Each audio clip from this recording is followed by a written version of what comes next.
আসসালামু আলাইকুম বন্ধুরা, সবাই কেমন আছেন? আশা করি ভালো আছেন। প্রতিদিনের নিয়ে আজকে আপনাদের মাঝে নতুন একটি রেসিপি নিয়ে আসলাম, তা হলো টমেটো ভর্তা। টমেটো ভর্তা অনেকে অনেকভাবে খেয়েছেন, এভাবে একবার ট্রাই করে দেখবেন, স্বাদ মুখে লেগে থাকবে। তাহলে চলুন দেরি না করে শুরু করে দেই। এই রেসিপিটি তৈরি করার জন্য প্রথমে নিয়ে নেব পেঁয়াজ কুচি ও কাঁচামরিচ কুচি। এখানে আমি একটি বড় সাইজের পেঁয়াজ ব্যবহার করেছি এবং 6 থেকে 7টি কাঁচামরিচ ব্যবহার করেছি। এখানে আমি যথেষ্ট পরিমাণ ঝাল দেব, তাই আমি ঝালের পরিমাণটা বাড়িয়ে দিয়েছি। আপনারা আপনাদের স্বাদ মতো ঝাল কমিয়ে বাড়িয়ে নেবেন। এখানে আমি 6টি মাঝারি সাইজের টমেটো কেটে নিয়েছি। এদিকে কড়াই দিয়ে রাখা পেঁয়াজ ও কাঁচামরিচ কুচিগুলো ভালোভাবে ভেজে নেব।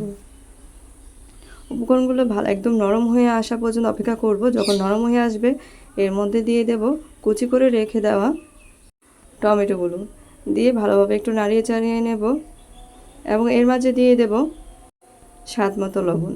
আমি এখানে 1.5 চামচের মতো লবণ ব্যবহার করেছি এবং এখানে অল্প একটু মশলা দিয়ে দেব।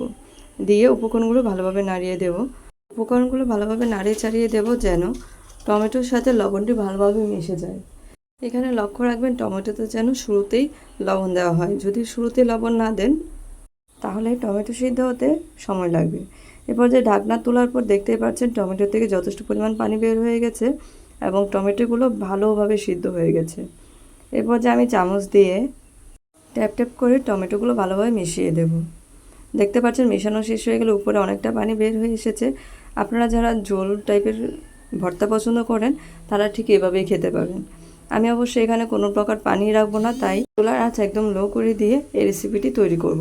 এখানে দিয়ে দেবো 1 মুঠ পরিমাণ ধনিয়া পাতা। ধনিয়া পাতা দিয়ে ভালোভাবে মিশিয়ে নেব। আপনারা যারা ধনিয়া পাতা পছন্দ করেন না তারা চাইলে স্কিপ করে নিতে পারেন।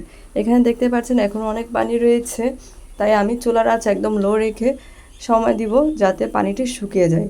এখানে লক্ষ্য রাখবেন কোনোভাবে ঢাকনা দেওয়া যাবে না। দেখতে পাচ্ছেন আমার ভর্তা প্রায় হয়ে গেছে। এখন আমি সার্ভ করব গরম গরম টমেটোর ভর্তা। তাহলে বন্ধুরা, আপনাদের কেমন লেগেছে এই ভর্তার রেসিপি অবশ্যই কমেন্ট করে কিন্তু জানাবেন। ধন্যবাদ সবাইকে।